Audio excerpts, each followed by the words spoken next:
শিরোনাম শুনছিলেন, এবার জানাবো বিস্তারিত। মালয়েশিয়ার একটি প্রতিষ্ঠান থেকে ৩০০ বাংলাদেশি কর্মীকে ছাঁটাই করা হয়েছে। পরিশোধ করা হয়নি ৫ মাসের বেতন ভাতা। কর্মীদের অভিযোগ, বিষয়টি বারবার জানানো হলেও কোনো উদ্যোগ নেয়নি বাংলাদেশ হাইকমিশন।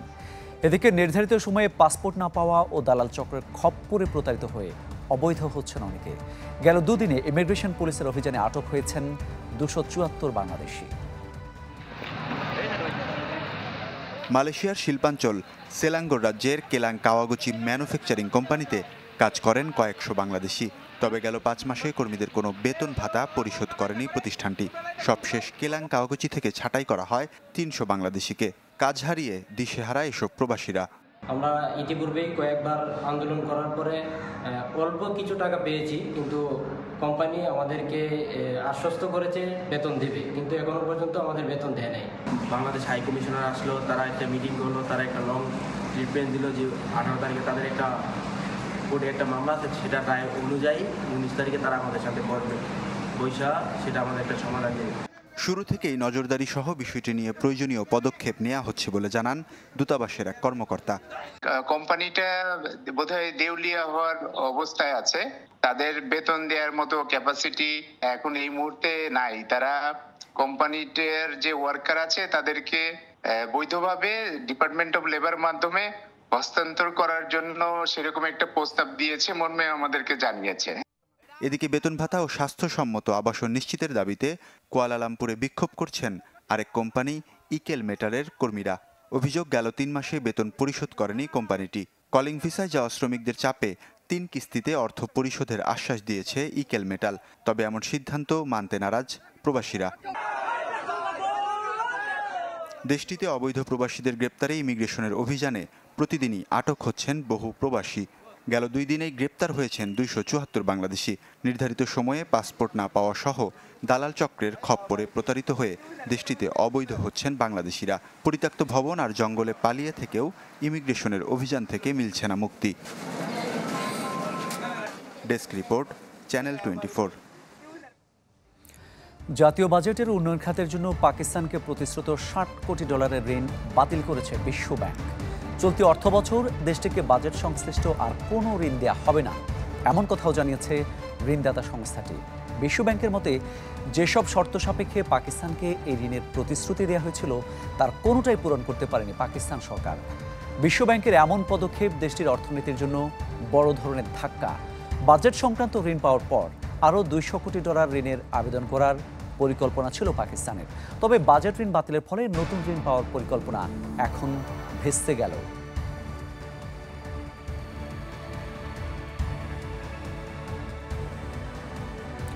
নানা নাটকীয়তার পর অবশেষে অভিশংসিত হলেন দক্ষিণ কোরিয়ার প্রেসিডেন্ট ইউন সুক ইয়ল। তাকে বরখাস্ত করার পর ভারপ্রাপ্ত প্রেসিডেন্টের দায়িত্ব পেয়েছেন প্রধানমন্ত্রী হ্যান ডাক-সো।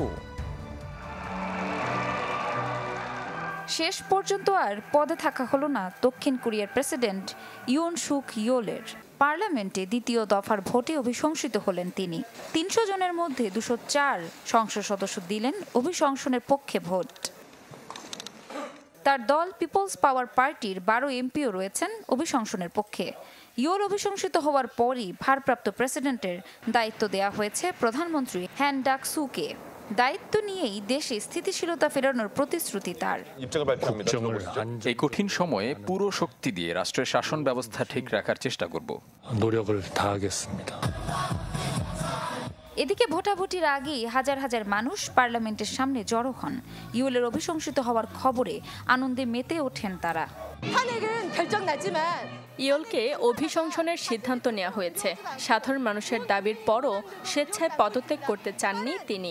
দেশের স্বার্থে তার আগেই পদত্যাগ করা উচিত ছিল।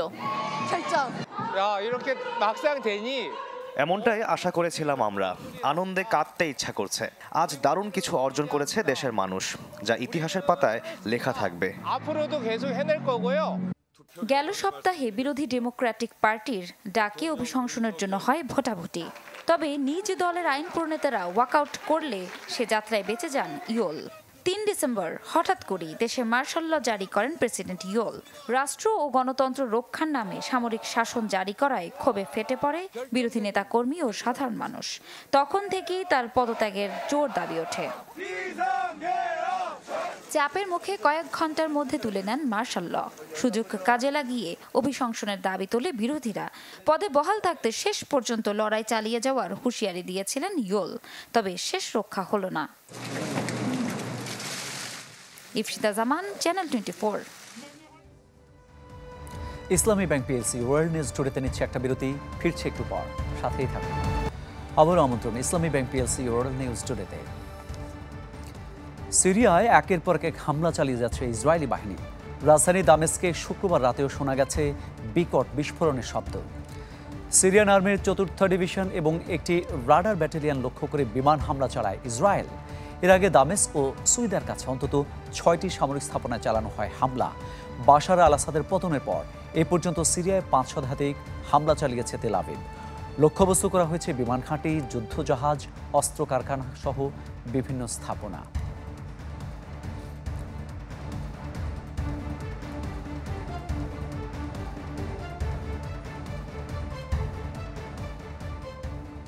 আসাদের পতনের পর সিরিয়ায় ক্ষমতার চাবিকাঠি এখন সুন্নিপন্থী বিদ্রোহী গোষ্ঠী হায়াত তাহরির আল শামের হাতে। শরীয় শাসকের পতনে দেশ জুড়ে খুশির জোয়ার বয়ে গেলেও শিয়াপন্থীরা আছেন আতঙ্কে। তাদের অভিযোগ, সরকার পতনের পর ঘরবাড়িতে চলছে হামলা, দেয়া হচ্ছে হত্যার হুমকি। এমন বাস্তবতায় শিয়াপন্থী ও সংখ্যালঘুদের অনেকে ছাড়ছেন সিরিয়া, পাড়ি জমাচ্ছেন লেবানন সহ প্রতিবেশী দেশগুলোতে। সিরিয়ার মসনদে বাশার আল আসাদকে টিকিয়ে রাখতে দীর্ঘকাল লড়েছেন শিয়াপন্থীরা। ক্ষমতার পালা বদলে সুন্নি বিদ্রোহীদের হাতে এখন দেশ শাসনের চাবিকাঠি। এমন বাস্তবতায় টিকে থাকা কঠিন হয়ে পড়েছে শিয়াদের। অভিযোগ উঠেছে, বিদ্রোহীরা দেশের নিয়ন্ত্রণ নেওয়ার পর নির্যাতন চালানো হচ্ছে শিয়াদের উপর। আতঙ্কে 8 ডিসেম্বর বাশারের পতনের পর শুধু লেবাননে আশ্রয় নিয়েছেন 1 লাখ মানুষ। শুধু শিয়াপন্থীরাই নয়, সংখ্যালঘু সম্প্রদায়ের অনেকেই পাড়ি জমাচ্ছেন পাশের দেশগুলোতে। বেশিরভাগের গন্তব্য লেবানন। ভেবেছিলাম পরিস্থিতি স্থিতিশীল হলে 10-15 দিন পর দেশে নিজ বাড়িতে ফিরে যাব, তবে এখন সিরিয়ায় চলছে লুটপাট, অস্ত্র দেখিয়ে অনেককেই দেয়া হচ্ছে হত্যার হুমকি। অস্থিতিশীল পরিস্থিতির কারণে আগে থেকে প্রতিবেশী দেশগুলোতে আশ্রয় নেওয়া নাগরিকরাও আছেন ভয়ে। যদিও অন্তর্বর্তী সরকার প্রধানের দায়িত্ব নিয়ে তাদের দেশে ফেরার আহ্বান জানিয়েছেন মোহাম্মদ আল বাশির। বিদ্রোহী গোষ্ঠী হায়াত তাহরির আল শামের শীর্ষ নেতারাও দিচ্ছেন দেশকে ঢেলে সাজানোর প্রতিশ্রুতি। এমন বাস্তবতায় নতুন দেশের স্বপ্ন দেখছেন অনেকেই। রাখি জেসমিন, চ্যানেল 24। ইউক্রেনের বিদ্যুৎ অবকাঠামো লক্ষ্য করে একদিনে 90টির বেশি ক্ষেপণাস্ত্র ও 200 ড্রোন ছুঁড়েছে মস্কো। যদিও এসব ক্ষেপণাস্ত্রের অনেকগুলোই প্রতিরোধের দাবি করেছে কিয়েভ। যুদ্ধ শুরুর পর বিদ্যুৎ অবকাঠামোর উপর এটিকে সবচেয়ে বড় হামলা বলছেন প্রেসিডেন্ট ভলোদিমির জেলেনস্কি। এতে নষ্ট হয়ে গেছে গুরুত্বপূর্ণ কিছু সরঞ্জাম। হামলার সময় মেট্রো স্টেশনে আশ্রয় নেয় আশপাশের বাসিন্দারা। ইউক্রেনে স্থল অভিযানও জারি রেখেছে রুশ সেনারা। এদিকে যুদ্ধবিরতির আলোচনার মাঝেই কিয়েভকে অস্ত্র সহায়তা দিতে যাচ্ছে যুক্তরাষ্ট্র। এরই মধ্যে অস্ত্র দেওয়ার ঘোষণা দিয়েছেন জো বাইডেন।